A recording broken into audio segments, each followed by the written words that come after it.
आज की इस वीडियो में हम बात करेंगे सच्ची भक्ति क्या है। अगर भक्त का प्रेम सच्चा हो तो भगवान उसके लिए नंगे पांव दौड़े आते हैं। वहीं बात जब कन्हैया की हो तो कहने की क्या। अपने भक्तों के लिए वह न जाने कितने रूप धरते हैं और कितनी ही अनगिनत लीलाएं कर चुके हैं, जिनका प्रमाण हमारे धार्मिक ग्रंथों में मिलता है।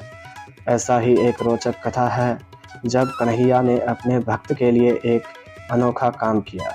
तो आइए जानते हैं इस बारे में विस्तार से। पौराणिक कथा के अनुसार एक बार की बात है, किसी नगर में एक राजा ने एक मंदिर बनवाया जिसमें श्री कृष्ण की एक मूर्ति भी रखवाई, लेकिन उसकी कभी पूजा नहीं की। पूजा करने के लिए मंदिर में एक पुजारी को रखा गया। पुजारी नियमित कन्हैया जी को नहलाता और बड़ी ही श्रद्धा भाव से उनकी पूजा अर्चना करता।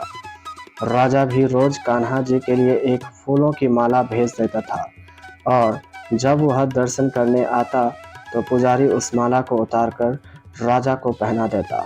ऐसा करते करते पुजारी की भी उम्र बीत चुकी थी। एक दिन किसी वजह से राजा नहीं आ सका तो उसने एक सेवक के हाथ मंदिर में माला पहुंचा दी और कहलवाया दिया कि आज वह मंदिर नहीं आएगा, इसलिए पुजारी उसका इंतजार ना करे। इतना कहकर सेवक चला गया।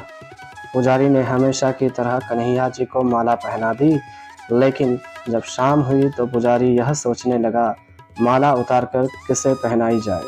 उसने सोचा क्यों ना ये माला आज मैं ही पहन लूं।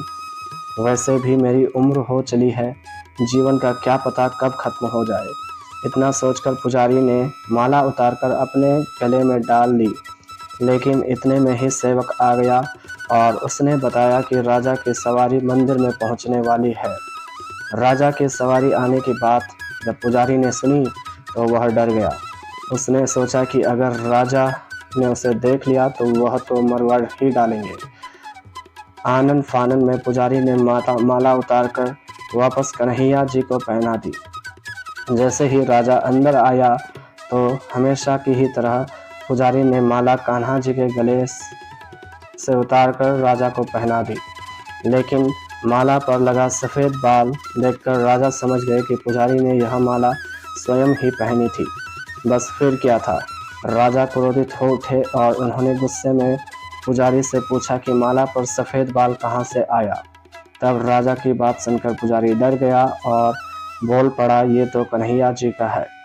अब तो राजा और भी क्रोधित हो गए, क्योंकि कान्हा तो भगवान है और उनके बाल सफ़ेद कैसे हो सकते हैं।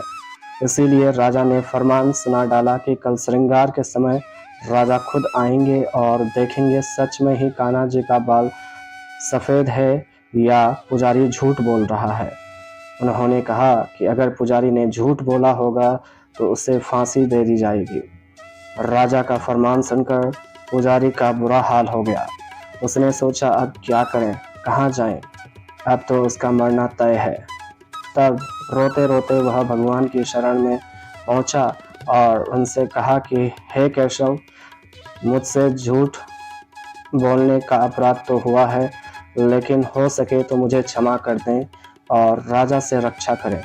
पुजारी ने कहा कि हे माधव, आपकी सेवा करते करते मैं वृद्ध हो चुका हूँ, अब आप मुझे माफ़ कर दीजिए, ऐसी गलती दोबारा नहीं होगी। यही कहते कहते पुजारी की न जाने कब आंख लग गई और उसकी आंख तब खुली जब सुबह हो चुकी थी। उधर सुबह होते ही राजा भी आ गया और कहने लगा आज कान्हा जी का श्रृंगार वह खुद करेगा।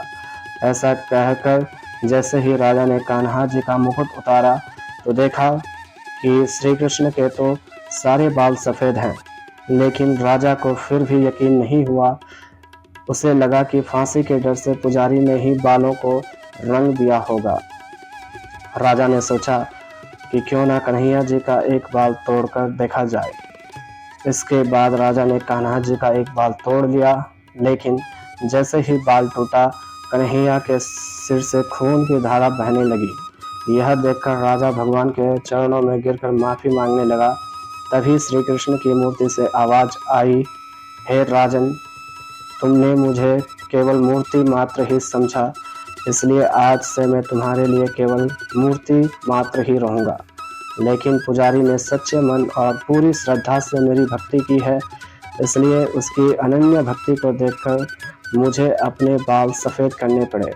कन्हैया जी ने कहा कि भक्ति में कभी भी संशय नहीं होना चाहिए और सच्चे भक्त की लाज तो मैं कभी जाने ही नहीं देता। जय श्री कृष्ण।